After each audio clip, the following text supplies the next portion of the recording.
అందుకే మేము మంచి ఐస్ క్రీమ్ కొన్నాం. టేస్ట్ ఎట్లుంటుందో తెలియదు కానీ ఓపెన్ చేసినాం. అవును, టేస్ట్ చూద్దాం ఇప్పుడు. మంచిగా ఉంటుంది అనిపిస్తుంది నాకైతే. నాకు కూడా అంతే. Let's see. నేను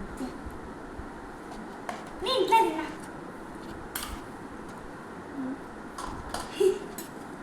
ఇంకా పుల్ల పెట్టకపోయినాయి చూడండి.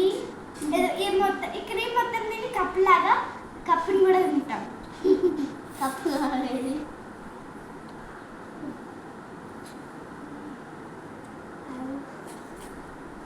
Super taste. సూపర్ అంటే డూపర్ కూడా. అందరు తినని అందరు తినండి, టేస్ట్ చేయండి. అందరు టేస్ట్ చేయండి కనుక్కొని. That's only 200.